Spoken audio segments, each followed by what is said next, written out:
Helen ने प्रेम से पगे हुए स्वर में कहा, भाई, तुम्हारी ये आंखें तो जिगर के पार हुई जाती हैं। और सादिक साहब उस वक्त उसके पैरों पर गिरते गिरते रुक गए। लज्जा बाधक हुई। उसकी आंखों की ऐसी तारीफ शायद ही किसी ने की हो। मुझे कभी अपने रूप रंग चाल ढाल की तारीफ सुनने नहीं हो सका कि मैं खूबसूरत हूँ। यह भाग्य जानता कि हेलन का यह सब सत्कार कोई मतलब नहीं रखता।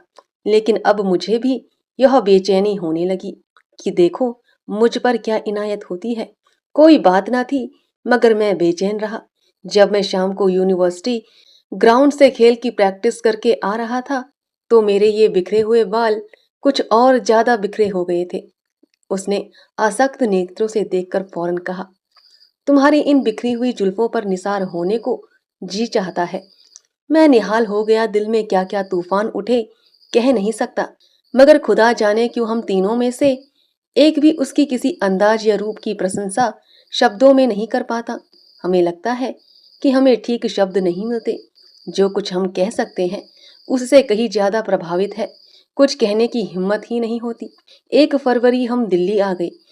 इसी बीच में मुरादाबाद, नैनीताल, देहरादून वगैरह जगहों के दौरे किए, मगर कहीं कोई खिलाड़ी ना मिला। अलीगढ़ और दिल्ली से कई अच्छे खिलाड़ियों के मिलने की उम्मीद है, इसलिए हम लोग वहाँ कई दिन रहेंगे। एल्विन पूरी होते ही हम लोग बम्बई आ जाएंगे और वहाँ 1 महीने प्रैक्टिस करेंगे। मार्च में ऑस्ट्रेलिया टीम यहाँ से रवाना होगी। तब तक वह हिंदुस्तान में सारे पहले से निश्चित मैच खेल चुकी होगी। हम उससे आखिरी मैच खेलेंगे और खुदा ने चाहा तो हिंदुस्तान की सारी शिकस्तों का बदला चुका देंगे। सादिक और ब्रिजेंद्र भी हमारे साथ घूमते रहे। मैं तो ना चाहता था कि ये लोग आएं, मगर हेलन को शायद प्रेमियों के जमघट में मजा आता है। हम सब के सब एक ही होटल में हैं और सब हेलन के मेहमान हैं। स्टेशन पर पहुंचे तो सैकड़ों आदमी हमारा स्वागत करने के लिए मौजूद थे। कई औरतें भी थी, लेकिन हेलन को न मालूम क्यों औरतों से आपत्ति है। उनकी संगत से भागती है, खासकर सुंदर औरतों की छाया से भी दूर रहती है। हालांकि उसे किसी सुंदरी से जलने का कोई कारण नहीं है, यह मानते हुए भी कि हुस्न उस पर खत्म नहीं हो गया है। उसमें आकर्षण के ऐसे तत्व मौजूद हैं कि कोई परी भी उसके मुकाबले में खड़ी नहीं हो सकती। नख शिक ही तो सब कुछ नहीं है।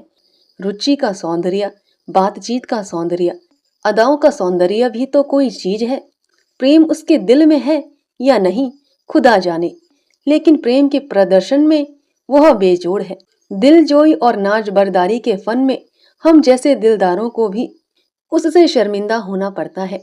शाम को हम लोग नई दिल्ली के सैर को गए। दिलकश जगह है, खुली हुई सड़कें, जमीन के खूबसूरत टुकड़े, सुहानी रबीशें। उसको बनाने में सरकार ने बेदरेग रुपया खर्च किया है और बेजरूरत। यह रकम रियाया की भलाई पर खर्च की जा सकती थी, मगर इसको क्या कीजिए कि जनसाधारण इसके निर्माण से जितने प्रभावित हैं उतने अपनी भलाई की किसी योजना से ना होते। आप 10-5 मदरसे ज्यादा खोल देते या सड़कों की मरम्मत में या खेती की जांच पड़ताल में इस रुपये को खर्च कर देते, मगर जनता को शान शौकत धन वैभव से आज भी जितना प्रेम है उतना आपके रचनात्मक कामों से नहीं है।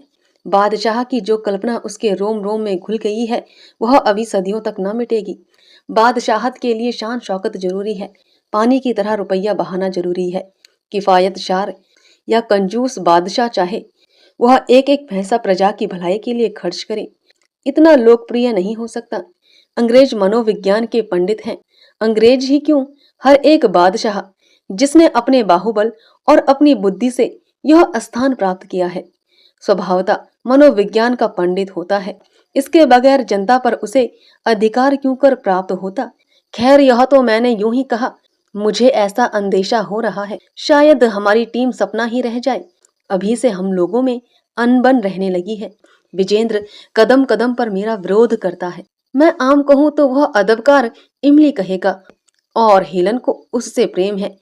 जिंदगी के कैसे कैसे मीठे सपने देखने लगा था, मगर विजेंद्र कीर्तघन स्वार्थी ही।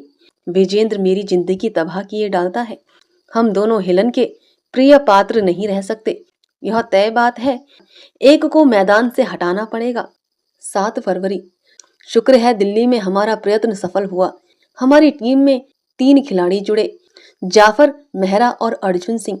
आज उनके कमाल देखकर ऑस्ट्रेलियन क्रिकेटों की धाक मेरे दिल से जाती रही। तीनों गेंद फेंकते हैं। जाफर अचूक गेंद फेंकता है, मेहरा सब्र की आजमाइश करता है और अर्जुन बहुत चालाक है। तीनों दृढ़ स्वभाव के लोग, निगाह के सच्चे अकथ। अगर कोई इंसाफ से पूछे तो मैं कहूंगा कि अर्जुन मुझसे बेहतर खेलता है। वह 2 बार इंग्लैंड हो आया है, अंग्रेजी रहन सहन से परिचित है और मिजाज पहचानने वाला भी अव्वल दर्जे का है। सभ्यता और आचार का पुतला। विजेंद्र का रंग फीका पड़ गया। अब अर्जुन पर खास कृपा दृष्टि है और अर्जुन पर फतह पाना मेरे लिए आसान नहीं है। मुझे तो डर है वह कहीं मेरी राह का रोड़ा ना बन जाए। 25 फरवरी हमारी टीम पूरी हो गई। 2 प्लेयर हमें अलीगढ़ से मिले, 3 लाहौर से और 1 अजमेर से, और कल हम बंबई आ गए।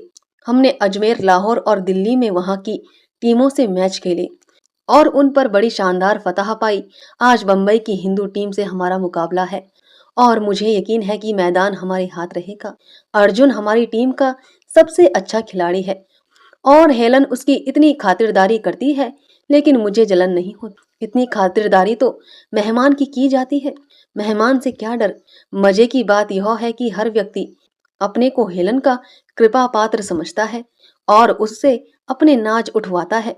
अगर किसी के सिर में दर्द है तो हेलन का फर्ज है कि उसकी मिजाज पुरसी करे, उसके सर में चंदन तक घिसकर लगा दे। मगर उसके साथ ही उसका रौब हर एक के दिल पर इतना छाया हुआ है कि उसके किसी काम की कोई आलोचना करने का साहस नहीं कर सकता। सबके सब उसकी मर्जी के गुलाम हैं। वह अगर सबके नाज उठाती है तो हुकूमत भी हर एक पर करती है। शमियाने में एक से एक सुंदर औरतों का झमघट है, मगर हेलन के कैदियों की मजाल नहीं। किसी की तरफ देखकर मुस्कुरा भी सके। हर एक के दिल पर ऐसा डर छाया रहता है कि जैसे वह हर जगह पर मौजूद है। अर्जुन ने एक मिस पर यूं ही कुछ नजर डाली थी। हेलन ने ऐसी प्रलय की आंखों से उसे देखा कि सरदार साहब का रंग उड़ गया। हर एक समझता है कि वह उसकी तकदीर की मालिक है और उसे अपनी तरफ से नाराज करके वह शायद जिंदा ना रह सकेगा।